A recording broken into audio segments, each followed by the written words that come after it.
Hello, everyone, and welcome back to another episode of War of Infinite Panels. The year is almost over, and I'm joined by co-host Sarah. Hello. We survived 2018. Sort of. Sort of, yeah. Enough. Enough, yeah. We have roughly 3 or 4 more days until it's finally over. Yep. Yeah. But 2018 was a wild ride. And we still got many more things that's still happening in 2018 that's just pretty crazy. I mean, if you haven't already heard, in 2018, the Aquaman movie was released, and it did surprisingly well. It didn't flop like a fish. No, it did not. Some people were like, it's Aquaman. Who really wants to see Aquaman? You'd be surprised. Oh, you get Jason Momoa to play Aquaman. You get a lot of thirsty women after that fish. You get... Yes, the term is called fans. It's called. He does exceptional acting. I mean, 3/4 of the movie shirtless. I mean, exceptional acting. 10 out of 10. I mean, hey, listen. You can act and have your shirt off at the same time. Why wouldn't you? Yeah, and the worst part about it's like no one questioned it. It's like, wait, are you going to fight this villain? Like, did you just take off your shirt and your armor to fight this guy? I mean, as a man, I feel a little insulted as if I was the villain. Like, are you seriously doing this to me, bro? Like, we're fighting with, death battle. You're like, I don't even need this armor. I don't need this shirt. Let's go. Let's go, son. Go. But all serious, it beat Bumblebee. It did better than Mary Poppins. And I guess at all jokes aside, at the end of the day, that's a win. Yep, that's a huge win. That's a huge win. Because, in my opinion, about all the Transform movies, enough is enough. And the fact that they were still selling well, that's good to know. Like, yo, there's a point that says, yo, I'm not doing this anymore. I mean, Bumblebee, they basically started with, a new premise, and they weren't sticking hardcore to sort of the, laid down mythos. So, I'm happy for them. I'm happy that they finally realized, oh, nobody likes this part. We can skip it. And it's like, oh, you finally learned! That's a good way to look at it. I think another way to say being Mary Poppins is not that much achievement, but it actually is if you put it in retrospect, because Mary Poppins, somewhere mid-production, the whole movie got recasted and everything went crazy. And the fact is, I thought that movie was going to hard body flop just because, man, this was some scary production. I think the actress got switched. They had to reshoot the entire movie, I believe. I actually didn't hear that. I'm actually not very well versed in the drama of Mary Poppins Returns. I actually went to see the movie and really enjoyed it. So I haven't seen Aquaman yet, which is just a testament to where my priorities lie. It's like magical nanny flying from the skies. Yeah, Well, no. The thing from what happened to Mary Poppins is that mid-production the movie did do a lot of reshoots with the actress, I believe. I don't think we switched leads, as well as a lot of the dance choreography redone in a very abrupt fashion. So I was afraid that was going to change direction of the movie. But if you saw it and did well, Sarah, I got to take your word for it, because Sarah is our resident TV and movie person. So that's I wrote great. A review. You can find it on their website, theouterhaven.net. Yes, which we're not self-promoting whatsoever. Please visit outerhaven.net. Yeah, get on it. Get on it. Another thing to get on, though, about TV is that last episode we joked about the creator of the Chilling Adventures of Sabrina that, we got season 2. He's just gonna stop. No, he wrote 4 seasons in one sitting. And not only did he write 4 seasons, it's already approved. They've got the green light to go ahead and start filming, which, let me just remind you of the timeline. The first season came out in October. They had a Christmas special come out on the 21st. They're going to have season 2 come out in April. It's like, Jesus Christ, whose foot is just pressed to the floor of the gas pedal? It's just all the way down. We're going at full fucking speed for TV production. It's almost unheard of, really. Except for soap operas. Soap operas run on this kind of schedule where they're like, cool story, we're going to film every day this week. Better learn your lines. Bye. Bye, see you next year. So it's very interesting to see that this is the direction they're going in. But, hey, we're going to figure it out. I don't know how to feel about it, but, I'm pretty excited for it, because it's man, this guy really had a vision. He's like, I wrote this all out. It's going to happen. Go. Yeah, I would love to see the comic come back. Oh yeah, Archie, anytime, guys. Yeah, but well, he wrote the comic, so if he's like, I'm working on the TV show, that comic's not coming back. Everyone else, why are you doing this to me, right? Yeah, it's just like, holy shit, why do you do this? So, yeah, it's a whole thing. I'm very happy that he got the green light. I think it is a really great property. I think he's doing some really cool stuff with it. But it's just a little jarring. It's like, oh, okay, we're doing this right now? Honestly, right. Maybe he's banking out all the seasons so he could finish that comic. There's no excuse to finish it. Maybe that's the plan. Maybe, or he's just like, I wanted to make this TV show, but I needed to prove to whomever that this was going to be popular, so I made this comic. And that's how it all worked out.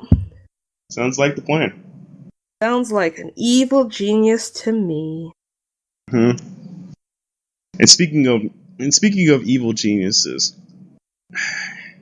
James Gunn has this amazing movie that'll be coming out Memorial Day next year, right? Sounds right. Sounds right, yeah. Called Brightburn. And I saw the trailer recently for it, and I'm like, wow, this is brilliant and scary. The best way to describe it, Sarah, you go for it. Okay, so here we go. Ready? So if you are a fan of Superman Red Son, you know that the premise of that is, hey, what if Superman landed in communist Russia instead of America? Well, Brightburn is like, what if Superman were evil? Like, just straight up evil. Basically, a couple finds an alien baby who crash lands on Earth. They take him in, they raise him as best they can, but for some reason, he's just a homicidal maniac. Dons a cape and a very fucked up looking red mask. And it's like, yeah, it's murder time. So, it's actually a big year for, like, superhero horror. We've got this, we've got New Mutants, and we've got Glass, all coming out in 2019. So, if you're a fan of the spoopy and a fan of the super, it's going to be your year. Yeah, that's the best way to describe it. And the fact to me is, like, I thought James Gunn was his feet planted. I'm doing comic book movies. This is my bread and butter. I did Guardians 1. I'm at DC working on the new Suicide Squad movie, I believe. Yep, it's my time to shine. It's like, I got this idea too. I got these other crazy ideas in the belt. So I'm looking forward to the craziness that James Gunn's going to bring to the house. Well, to be fair, he's only producing, right? So that is something. Oh, that's correct. He's producing it. Yeah. Everyone's like, James Gunn. I'm like, James Gunn, I'm sure, has a hand in it, but it's actually his brother and cousin who are writing and directing, which is still great, because I'm sure they have great ideas too, and they'll benefit from his experience and his success. And again, the trailer is very, very promising. But mostly they have James Gunn on that just to be like, hey, you know this guy's name. You like his stuff. Watch this movie. Now. So, I mean, again, whether or not James Gunn is going to have like a really, I think he's executive producing. I don't know if he's just producing, but he is really, very distinctive in his style. I think we're going to see, it looks very retro. I don't know if you got that vibe also from it. Oh, yeah. Looks super retro, and I'm just like, this is very interesting take to do with a sort of Superman story. It looks like 80s. I wouldn't go ahead and say like, oh, it's the 90s or the 2000s. It looks very much like the 1980s, so I wonder if that's going to play a part in the story or in this overall aesthetic or the philosophy, because if I remember correctly, the late 80s and the early 90s were like, we're going to do weird shit with comic books and we're not going to apologize to anyone about it. Yeah, I mean, we had Pulp Fiction. We had the first wave of strongly good. We had the first wave of independent comics. Those were good times. Yeah, Brendan recommendation, guys. Look up some comics in the 80s, early 90s. Those were good times, just because of the weirdness that was coming out. Go on. That's all I remember. I think was the Max that came out during that time. The Mask. The Mask. Maybe. Max. MAXX. Max. Oh, the Max. Sam Keefe's book. Yeah. Oh, okay. I thought you meant The Mask, like the really scary version of the Jim Carrey movie that was also a comic. Oh, God. I forgot it was Man, that movie was bananas. That's a kid. That movie was bananas, and the comic is incredibly violent. Actually, no, wait. The movie's based on the comic book. The comic book is super violent and terrifying. And the movie was like, well, we want to market this to children, so I guess just we're make not it doing wacky. That. Back to the drawing board. Back to the drawing board. Nobody it worked. Cool World. Cool, bro. And going back to the drawing board. I can't even say it probably because the co-creator of The Walking Dead, who first filmed the first season, Frank Darabont. He managed to get. He's still suing AMC to get the rights he believes is owed to him, and you could take that anywhere you want, and it's going to court. But it looks like the court might rule in favor of AMC simply because corporate stuff. Yeah, I mean, money talks for the most part, and also they're about. I don't 100% remember how much he's asking for, but I believe it's within a 200 million marker. Yeah, that's a lot. That's just it's unrealistic. And it sucks because I'm sure AMC does probably owe him more than what he got initially, but at the end of the day, it's just you got to be reasonable within your limits. And if AMC could have settled, they would have settled out of court for this. I think the problem is simply because he helped create the show. I think he's more mad at this in the sense of he created the show, and it was the first season of Walking Dead is phenomenal. You don't have to watch the remaining of the series, just watch the first season, and then watch how it drastically changed. And that was a love project for him. He got all his actor friends. He convinced AMC. He literally did it. And then you watch the future. It's like, oh man, this burns. It's one of those. This burns. Yeah, unfortunately, but and then we got that horrible second season where you guys know the meme, the farm. The farm. And The Walking Dead became The Walking Dead in this aspect. And the fact is that he was straight up just fired after that phenomenal first season, and they just put someone else. Yeah, they put a new showrunner in. And it was just terrible. And I understand Darren Bout's exact agreement is like, yo, you should compensate him. I mean, without him, that no one would be like, meh. Yeah. So I don't know if we can go to court and win this. Some people, according to the Hollywood Reporter, it looks like it could be ruled towards AMC because they have much more ways to argue. They can argue the affiliate transaction provision. They can argue that the worth of the episodes now isn't worth it was back then. It's a whole bunch of financial bumble jumbo, which, as an accountant, you don't want to hear that. Financial mumbo. We should not hear about that. But one thing you guys should definitely hear about is what I'm looking forward to in January 2019 is that The Punisher Season 2 is happening on Netflix. That is going to be lit. Yep. Because, we lost Daredevil, we lost Luke Cage, we lost Iron Fist. There's a big question as to whether or not any of the Marvel series were going to come back. We were all just watching Jessica Jones and Punisher like, y'all doing okay over there? Yeah. Everything good? But it looks like, The Punisher's the only one who stayed? Like, yep, I'm here, I promise. Well, no, Jessica Jones is also getting her third season, I believe. Oh, wow. Yeah, they haven't canceled Jessica yet. At least I don't think so. Unless something happened and no one told me. Now I'm scared. Honestly, it's really interesting. Iron Fist has got hard body canceled. That show was a flop. Luke Cage got taken down, and I think they want to rebuild it on the future Marvel platform. And Daredevil is just Daredevil. I mean, yeah. But a part of me laughs cold-heartedly. Did you guys actually forgot about not only Jessica Jones? Did you also forgot about my boy Punisher? No, I don't think they forgot. I think that these seasons were already in production. Ah. And they're like, it's gonna cost more to fire everyone and get everyone out of their contracts than it is to just fucking make the show. That's true. So they're just gonna let it rock. Yeah. Yeah, that's honestly a very smart way to think about it. Yeah. And, Disney Plus has already talked about maybe bringing those shows back for its streaming service. That'll be interesting. They already have a bunch of new shows lined up for both Marvel and Star Wars, so we'll just have to see. But that's we're true. We're still getting it. You're still getting it. Coming, it's and then immediately after it premieres, then they'll cancel it. That would be so messed up. They'd be like, "Hey, guess what? Fuck you, it's canceled." Like, why? What was the point of this? How could like, you that do was the this point, my to friend. me? To watch you suffer. Yeah, it's funny to watch people suffer, apparently. Thanks, Marvel. I would really lol if that was actually the plan. Like, we did this so you can suffer. Like, why? Because none of you ever supported our dreams. And I guess their current dream is to get Jason Aaron to write this amazing crossover series, The War of the Realms, the next big Marvel event, which will lead off the Thor books. And I'm like, I love Jason Aaron, he's a great guy, but, you know, I love him. I really do love Jason Aaron. His Thor run's phenomenal, both female Thor and male Thor. Scalp is one of like the best comics I've ever read. I'm deeply worried, like, when he leaves Marvel, what's going to happen. Because it seems like they don't have a contingency plan.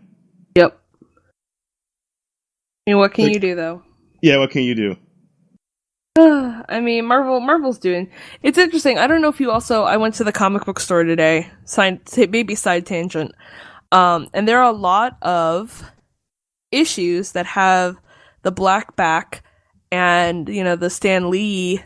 Oh, like, yes, memorial, yeah. The memorial banners. And I was just like, oh, look at that. There are a lot of y'all hanging out here, having a sad time about poor Stan Lee. It was his birthday, what, yesterday? Yes, it was. Yeah, well, R.I.P. Stan. I hope you're having a great time in heaven. Yep, you earned it. Yep, I hope you are having a nice drink with your wife. And, you know, hanging out with Jack and Ditko. They're just like, God damn it, Stan. God damn. But yeah, I think it was this month, the entire month of December, and maybe late. Yeah, every Marvel comic that's came out, every new issue had the Black Banner memorial for Stan Lee. And all seriousness, nothing against other comic publishers, but that is such a memorable way to do it. I wish DC, and not to show, I wish they did this for some of their critics that left them, like they had Len Wein. They should do that for him when he passed. I know they didn't have beef with the Siegel family, but, you know, just do it for him when his birthday around, because without him you don't have Superman to cash cow, or Bob Kane, or Bill Finger. That's just, it was a very nice thing they did. And it felt like, well, even though people are like, oh, it was just a thought that matters. It's like, yo, this whole month, every issue is going to have it. Yeah. Done.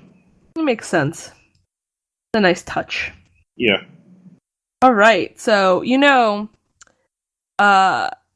one thing, if you're looking for a good laugh in your heart, not so much because it's a good movie, I think one honorable mention news that we need to bring up is how the Will Ferrell, John C. Reilly, Holmes and Watson have hit the rarest of rare milestones. A perfect 0% rating on Rotten Tomatoes. Right. That is a fucking feat. Exactly. And regardless of how you feel about Rotten Tomatoes, like, oh, they're biased, they're film elitist critics. No. Regardless how you feel about them, they are a very powerful critic review system in movies, and people do take it seriously. Yep. And I find it funny because I love both John C. Reilly and Will Ferrell in Step Brothers. I love them separately in own movies. I thought they'd come back and do this. Like, I can't have this movie was so bad. It was like, no. Alas, poor York. That's how it go. Yeah. You know, I'm actually not super surprised. It looked kind of stupid.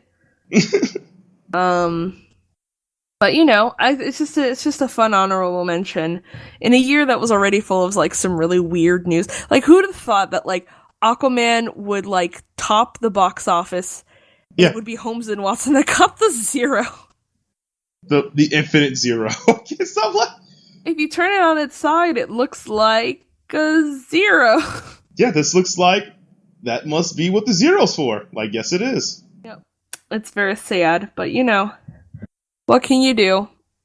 Live the dream, I guess. I mean, yeah, these two make so much goddamn money. Yeah, they're fine. I mean, what was it? John C. Reilly? Yeah, he's the voice of Ralph, Wreck-It Ralph. The Marvel money is paying for everything. Don't worry about it ever. Nope. Oh well. Actually, I kind of think that's actually what's saving. It was like, yeah, wait, I got this amazing Marvel money. Why do I care? I mean, that's DC money. I'm sorry, Disney money. No, but oh god, actually, Wreck-It Ralph as a Marvel superhero sounds like a great idea. Actually, that should be a thing. Oh god, don't encourage them. Don't encourage them. Just don't. There's too much. Too much already. Alrighty. So, I want to talk about some of your favorite or best or whatever news items.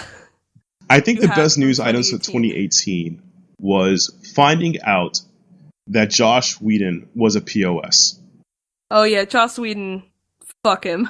And the best way to describe it is how I was talking to someone about it, and I had this idea.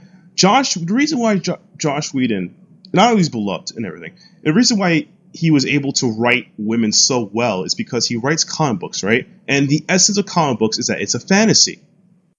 So to him, writing strong female characters is whatever because it's a fantasy. It'll never happen in real life. Oh, man. Yeah. So basically, to him, it was like, well, it doesn't matter if real people like this stuff because it's not real. A woman will never be such a strong, independent character, blah, blah, blah. And that's, in my opinion, helps see the sexism that he was already having and sexual allegations he's done.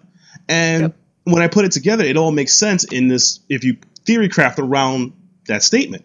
And finding that out made me feel better because I knew, like, yo, just because a guy is allegedly down with the feminist cause doesn't mean he's a good person. He's just either a real horn and jerk off, or he's just an asshole who just used it as a way to whatever. And what maybe the reason why finding out also helped me as a person, because I really hated how Joss Whedon could not take criticism at all. Like, you're in an industry where people critique everything you do. In comics, movie, TV. It's like, what was it? I mean, look, like, what was it? Sarah, you could probably critique why, like, you know that movie that's on Netflix right now is currently popping, Bird Box, right? Yeah. If you sat down and critiqued that movie, you could picture how many people would actually hate you. Like, why are you doing this, man? I actually enjoy it. Look, man, I'm giving my opinion. It's just an opinion. Fuck you, I can give my opinion if you want. You don't have to like... And also the thing is, like, people misunderstand that it's like, when someone says, okay, this film has flaws, it's not saying that, like, a film is unwatchable or unenjoyable, or that, like, you are dumb if you like it. It's like, no, this film has problems, but it's deeply enjoyable to watch. Yeah. You know, like, as a movie, you can still enjoy a movie and be like, but it's kind of bad. You know, like The Room, fucking garbage movie. Just on every technical aspect, bad. But people love it. Yeah. They love it. And, you know, there's nothing wrong with that. It's, you know, it's not contradictory to say The Room is a really bad movie and I love the hell out of it, even though I personally can't fucking stand it, but other people love it. You know, so when people get real pissed off about that kind of thing, which is hilarious. Right. It's like, what was it? Wasn't, like, for example, as terrible as Watson Home we discussed had a perfect zero, there are people who like it. Like I said, I love John C. Reilly. Dude is funny as crap to me. But the movie being bad doesn't really hurt me. It's like, yo, I would probably watch it when it's free on the internet. Mm-hmm. I mean, maybe. It just didn't really interest me. But hey, if that's your scene, you know, go the fuck to town. Yeah. You know, I don't like stoner comedies, but that doesn't mean stoner comedies are bad. It's just they're not really to my taste, and I avoid reviewing them because I know, like, am I going to be fair about this? Probably not. You know. But Harry Kumar did go to White Castle, though. They did. They finally fucking made it to the damn White Castle. Finally. But the other thing I was going to say about Joss Whedon, which is super funny to me, was that he was like, I can't write a Batgirl script, like, it wasn't working, I couldn't think of anything. And then 2 months later, they're like, cool, we found a new screenwriter, and greenlit the script. Here's the director. Yeah. Fuck you. And I was like, haha. Basically. And it just hurts in the sense that it was really hilarious. And it kind of filled, I guess, like a filled prophecy, and it made me feel good. Like, it's petty, but it's like, I knew you were a jerk off, man. I'm glad it happened to you, and I hope that, you know, everyone else in the industry learns that if you don't take criticism, and if you yourself, no matter how high you put yourself, don't understand what you do in the industry, you're not going to survive long. As well as you being a flammable jerk. I mean, your ex-wife told everyone about this. I'm like, dude. Yeah. There's no amount of money in the world that's going to save you from this. I found the actual quote he gave about it, which to me is hilarious. He says, Batgirl is such an exciting project, and Warner/DC so collaborative and supportive. It took me months to realize that I just didn't have a story. I'm so grateful to Geoff and Toby, I think those were his producers, and everyone who was so welcoming and so understanding when is there a sexier word for failed? No, bitch, there's not a sexier word for failed. You are a failure, go back to your hole, never speak to me again. Never speak to me or my son again. Never speak to me or my son. That actually oh man, that'd be great, that memed out.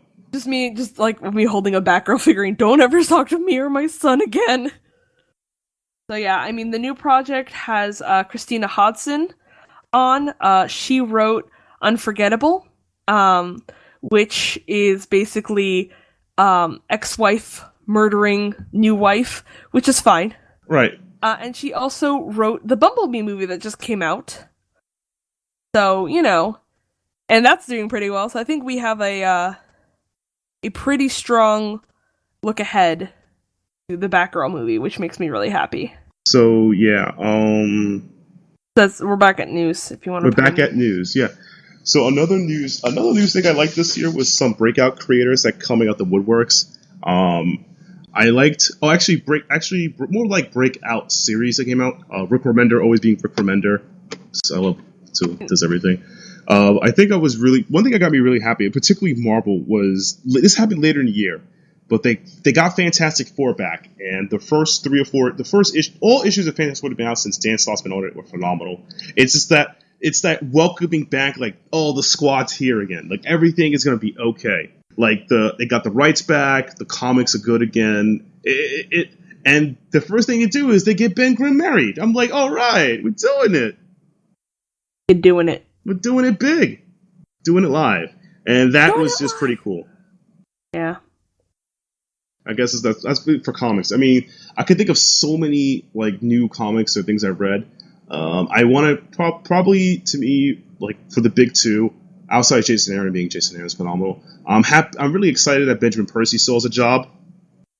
So because he had a phenomenal year, regardless of what happened.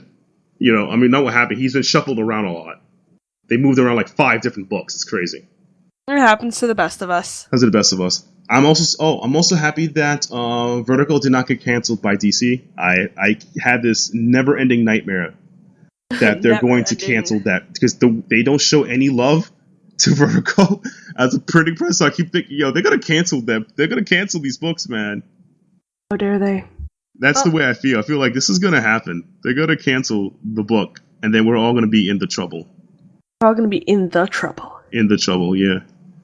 Oh man, well, for me, the most entertaining comics news was, of course, that penis.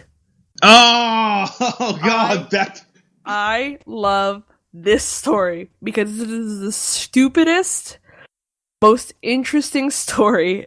They're like, you know what, DC Black Label, we're gonna show, not even explicitly, it's kind of in shadow, but we're gonna show Batman's penis because why not? Who cares, right? We've already seen Batman almost entirely naked anyway. Seen the bat butt. Right. Seen, all the stuff. So, and then it was so explosive.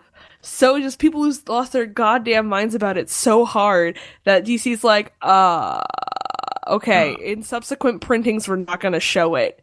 And it's just like, you cowards. Like, come on, man. It's fully, the worst part, we want that full, erect justice right now. Come on, my guys. They're like, nah, we don't know how to react to this, so we're just gonna make it stop. So that, me, it's just so funny. I don't understand why, to me, it's so entertaining, but it gets me every single time. I just think it's the funniest story of the year. Oh God! I think one of the funniest things of the year, I think it was called last year. Another thing that was funny is the exposure of diversity in comics being a total putz. Like the old comics game, the old writing thing. It was so funny in the sense of it was a guy who had some ideas, was not happy about the comic book industry. Then moves down to straight up racism against comics. And it's funny in the sense that some people call it a head. It's like this guy got on the Jim Jeffries show. He produced Idiot. He was on many forums. And it's like there were even Joe Quesada, the creator and editor-chief of Marvel, actually tweeted him like, dude, I respect your military family, but you're being a dick. Stop this. And it's like, it's funny. I mean, it's terrible, but it's funny in the sense that it's gone to the point where even like chief executive people are like, yo, you're an actual idiot, okay? We know you exist, okay? Stop it. Stop this crap. I mean, there are definitely critics who I don't respect. Yeah. Because they're like, any woman who is not like a side character or subservient or just background is just like, oh, they're a terrible character. Like, shut up.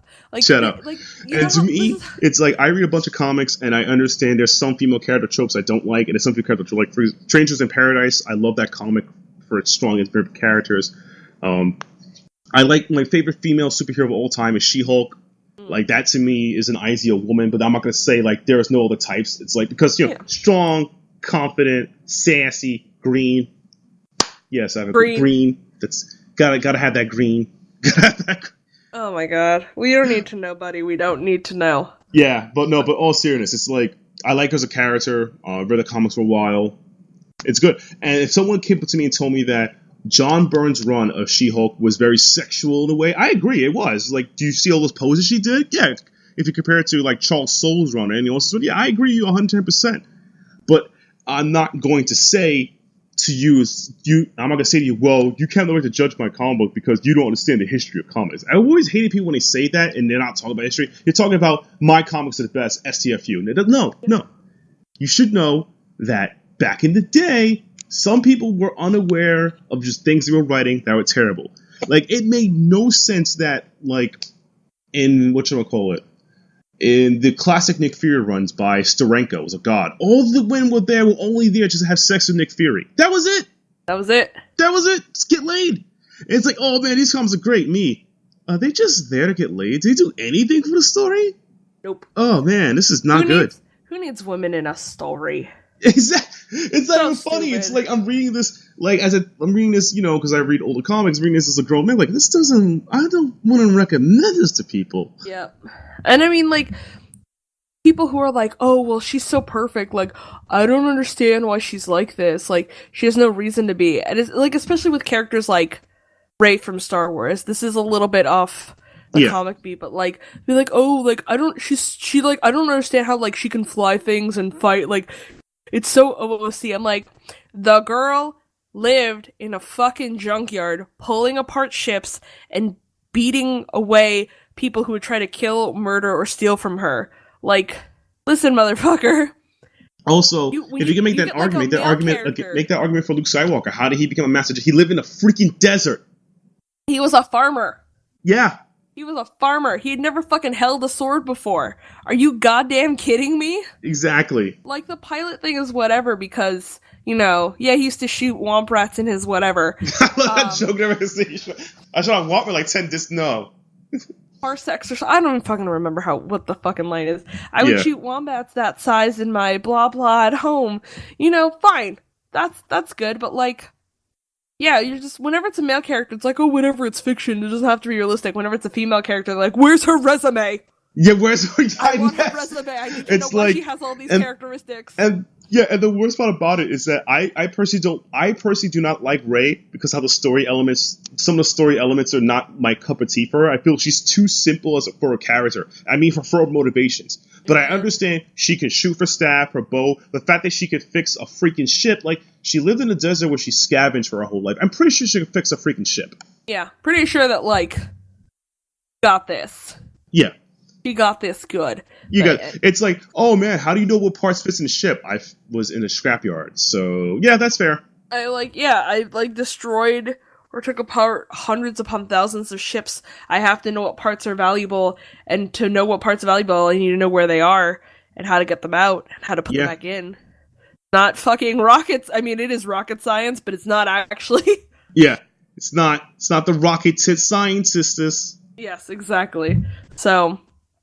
But yeah, so that was like, fuck everything. But yeah, and the messed up part about it is, like, again, the comic game movie. I understand it brought an ugly-headed comics, but it also brought creators actually standing up and talking about it, and essentially, like, not some of them defended their work, and I agree that it's like they like, yo man, you guys aren't good for the industry. It's like, yo, man, if you really love your old comics so well, then go buy them and leave us alone. We're not even, like, judging you. Like, and the sad part is, in this entire thing, Sarah could be like, hey, man, do you really read Nick Fury comics? Yeah, I read them in a day because I wanted to see what it was like. She could shit on me for it, but... I mean, look, it's like, whatever. Like, and especially, like, old media, you know, there's such a thing as cultural context. Things live in the era that they were made in, and that's fine. Yeah. There's nothing wrong with that, but this idea that, like, well, like, you know, back in the old days, you know, characters were like this, and I don't understand why we went all SJW. It's like, because we realized those characters also have feelings. Yeah. And ideas. And our people. And the fact is, I think Gail Simone said this a long time ago. The woman in the refrigerator, the trophy woman thing. It's like, bruh. Yeah, fridging women. I love that trope. It's so great. It's like, not only it was correct, it was very true, because you sit there and analyze, like, yo, she's not wrong. This actually happened. Yeah, it's almost like made the woman to murder her, and that's the only thing you need from her is just, like, to be the motivation. That's it. She's not a person. Fuck her. Right, and the worst part about it is, like, if you think about it in a lot of aspects, like, even the great Frank Miller, and I love his Daredevil, Elektra was killed only so Daredevil will have a reason to commit himself to fight the Hand and save the city. In retrospect, even though I think Elektra was a very cool character based on revenge and to represent a dark passion that all people have for love, she was really used as a plot point. Yep, and that's okay, because, you know, cultural context, but we learn and we improve.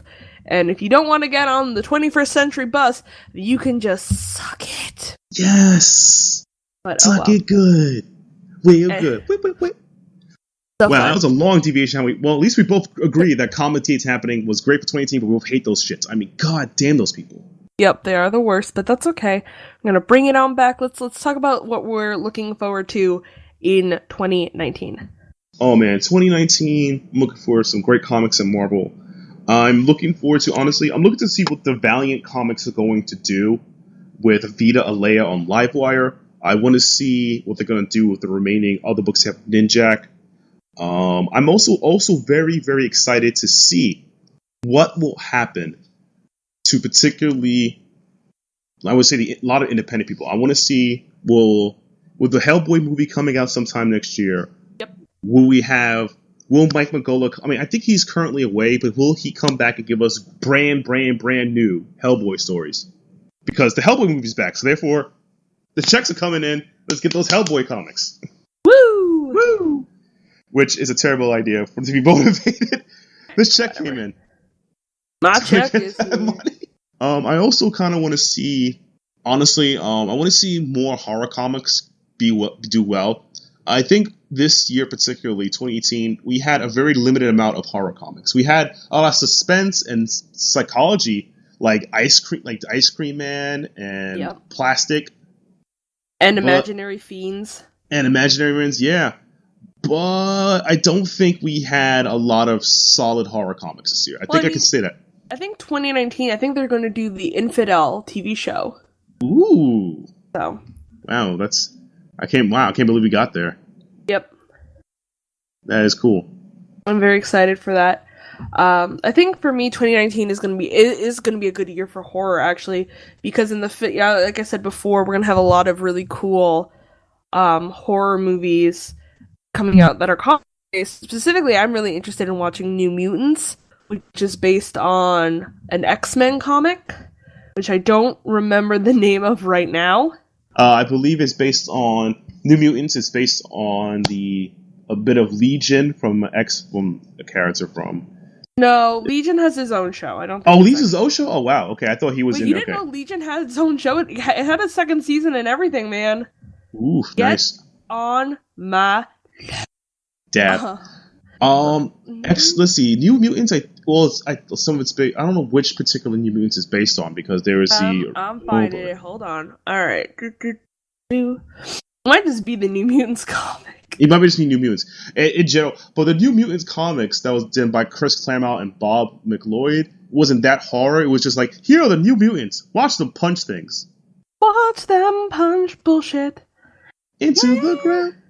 I'm like looking for it because I know it was like some comic where Moonstar or Mirage or whatever the hell her name is like, I see things and it's scary. And it's like, yeah, that's cool. I understand. Maybe it was just like a run of New Mutants specifically, but it is based on a comic. It is about 5 mutants.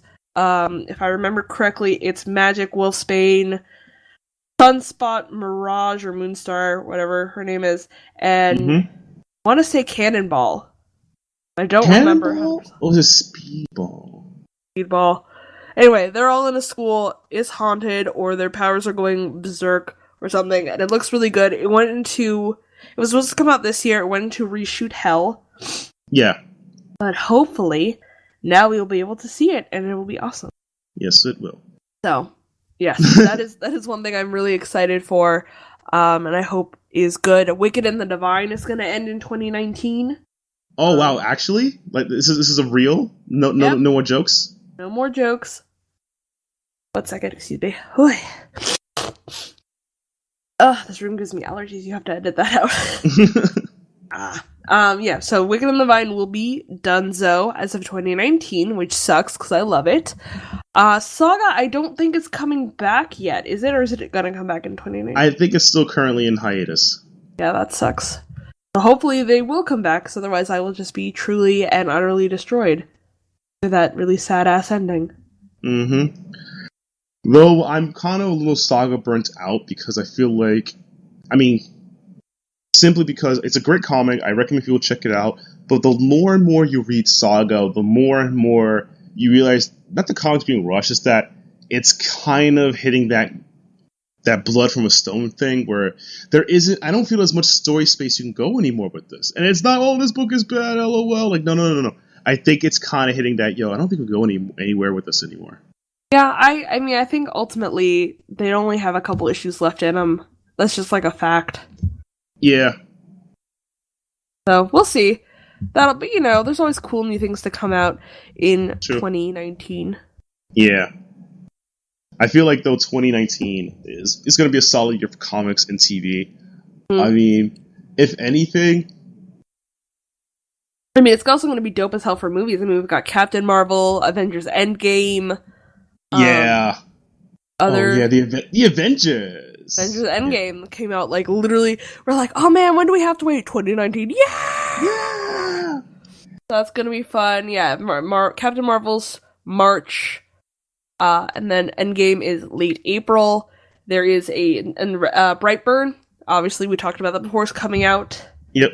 Knock on wood this year. Glass. I'm trying to think what else. Wait, Glass, man, what? I remember seeing the trailer for Glass way early mid this year, and I thought it was coming out. Nope, it went next year. Nope, it's next year. Oh, Dark Phoenix is coming out.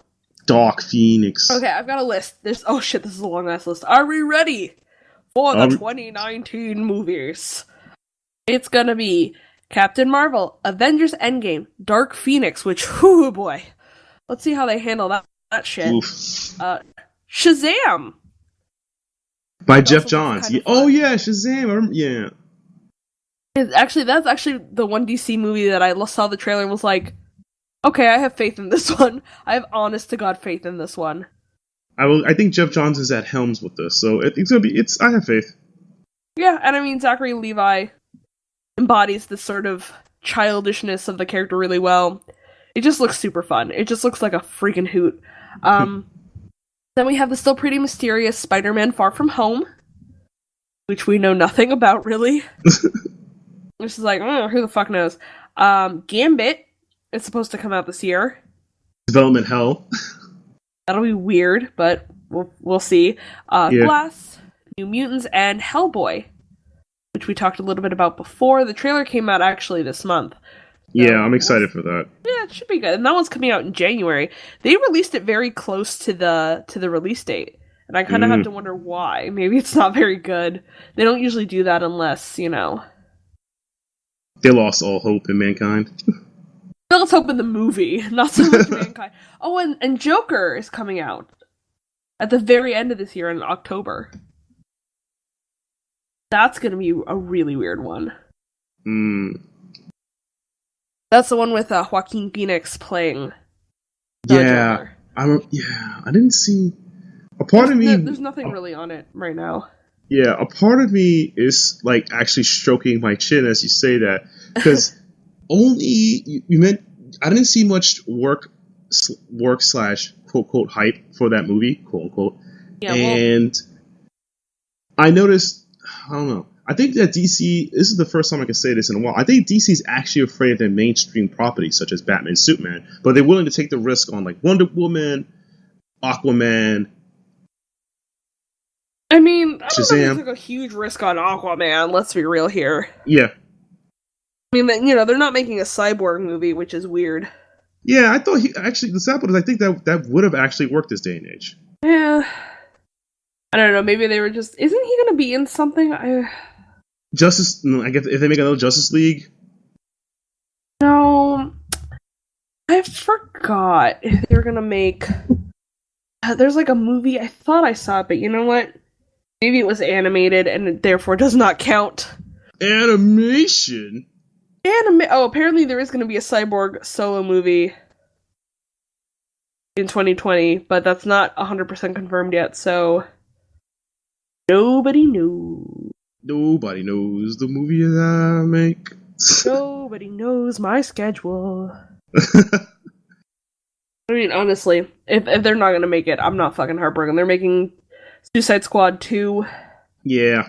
Apparently there is a Justice League sequel. Yep. It's like, why, what is the point? No one cares. No one cares. I'm literally picturing that as a thing, like, nobody cares. And then you see, like, Ben Affleck, like, I need a check, good sir. Sir, I believe you owe me money. I would pay top dollar for that as a legitimate, like, sir, I need the good money. Like, what? I need that good shit. Give me that good shit. Ba-da-ba-ba-ba. Ba-da-ba-ba-ba. I don't know why that's so fun to say. It is. And I guess another thing we could do for 2019, or I guess even 2018, is make recommendations for a series that we love this year that continuing next year look into. One series I'd recommend you guys check out, the pilot's out, you can check it out. I saw the pilot at Comic-Con, is Deadly Class by Remender and Wes Craig. It is a smashing good comic. It is 10 out of 10. You will love this, guaranteed. And check out the comic and check out the series on Sci-Fi. Yay! Little drop there. I'm gonna go ahead and recommend an ongoing series, which is not something we usually do. Usually we do done series, but the reason I'm recommending this is because I really like it, and I don't think it's getting as much read as I think it deserves. Which, you know, like, in my humble opinion. But it's called Man-Eaters. It's from Image Comics. It's by Chelsea Cain and Kate Niemczyk. I'm so sorry, Kate. I can't with names. I'm really bad at names. Wait, didn't she work on Mockingbird? Did she? That is her, yep. She worked with Chelsea Cain. Yeah, I know about her. Yeah. Okay, so I'm glad you do, because it is the most dope. So Man-Eaters, for those of you who are not in the know, is basically about a world where girls on their period, especially between like the ages of 13 and 18, when they get on their period, they turn into feral large cats and kill people. So, whoa. Yeah, I know. And you don't get to see the sort of outbreak of this phenomenon, but you get to see the world sort of after it, where, like, sex ed has totally changed and women are forced to drink tap water with special medication, you know, them from having periods at that age. It's very interesting, because things sort of develop very quickly, especially with this one girl who's at the center of the series. It is just, like, really excellent. And usually I'm one of those people who collects a bunch of issues. Like, you know, I put it on my pull list, and then I'm like, fine, I'll read it when it's all done. But this one, every new issue I get, I'm, like, on it, like a fly on garbage. Like, just, like, let me fucking read this thing the second I have it in my hands. And it's just really clever. They have, like, little advertisements in the back. Like, they have, like, pages from the sex ed books, quote-unquote, that they have in the universe. And it just really, I don't know, it's just so creative, and it's so fun, and you just kind of want the girls to go maul some assholes. Maul them all, man. Wait, I recommended to the class. That's ongoing. He's not going to finish that series. It's too good. Oh, okay. Well, this is the year of the ongoing series. But I kind of want to check it out just to see, like, how afraid certain people are. Like, I can see some dude, like, I can see, like, misogyny, misandry going down, like, shit's here. Like, you want to really do this right now? You want to go? Fucking murder you. No, yeah. It sucks because basically they're like, whenever there's, like, an attack by one of them, they round up all the girls who are of the right age. You have to, like, if you do get your period, even though you're on the special tap water medication stuff, yeah, they will, like, basically put you in a teenage girl internment camp. It's kind of fucked up, but I kind of love it because I don't want to spoil it. It's so good. Just go read it. Go to your comic store. Tell your comic person that you want to read Man-Eaters. So adorable. How many issues are out? You've been collecting this for like a while now. 4. At least I think the first trade should be out by now. No, there's no first trade yet. It's only 4 issues in. 4 issues? No! I know! It's so good though. It's so worth it. So if you're looking for something weird and crazy, and honestly, like, I'm somebody who, if the art style is ugly, I cannot read it. I don't care how fucking good it is. Like, if it's an ugly art style, like, that's what killed Rat Queens for me. I was like, this art style changed and I hate it. You know the thing about Rat Queens, what happened is that he switched the artist 3 or 4 times. And outside the drama, what happened in Rat Queens, the first artist, Rock Upton, I forgot his name, Church, he actually had domestic assault charges with his wife. Oh, shit. Yeah. Fuck. Yeah, you can take that as you will. Ugh, well, either way, the art changed and I didn't like it anymore. Yeah, right, and the art changed again and again and again and again and again and again and again after that. So, yeah, so let me just say, for Man-Eaters, like, the art is really nice. It's really good. I really like it. So that's going to be super fascinating. Oh, another thing I wanted to bring up, Deadly Class is coming up, but also Umbrella Academy is coming out, too. Oh, that's right. Gerard Way's getting a pet check, too. I know, good for you. I mean, Gerard Way already had a bunch of fat checks from being in My Chemical Romance, so he fine. But, that's gonna be fun. I'm actually reading that now, so if I recommend it, you will hear it on this podcast next month. Yeah. If you still like Gerard Way, I would recommend his work at DC at Young Animal, particularly Doom Patrol. It is weird fun. Weird, good fun. Hey, good comic writer. And a kick-ass frontman for a band, You don't always get those things all together. No. All it took was apparently the entire emo era to go away, and he's like, I guess I gotta write my feelings down. Well, to be fair, I think they started the band because 9/11 happened. Yeah. And then I guess they were just like, no, we're done writing music. We're good. Like, oh, okay, that's cool, Gerard. I think Umbrella Academy is getting, like, a new series or a new mini run called Hotel Oblivion, if I'm not mistaken. Yeah, I believe he's working, yeah. So that'll be cool to check out next year, too. Oh, boy.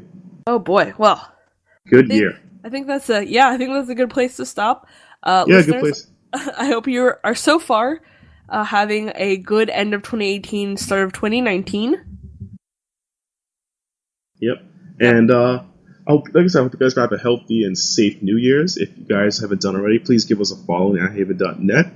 And, like and share and post this podcast where you can. And we'll be back next year. Thanks again for listening, and we'd love your continued support. This is the part where my partner says goodbye. Oh, I have to say goodbye? You gotta say goodbye, yeah, because if I just say it and you don't say it, I look like a dick.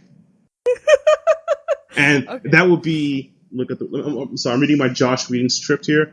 Bad for my characterization because the producers like Keith Mitchell of the Outerhaven will be disappointed. But I love working with you guys, and it wasn't really a bomb. This podcast has been successful. Okay. Well, everybody, see you in 2019. Don't go crazy. Oh yeah, laters. Bye.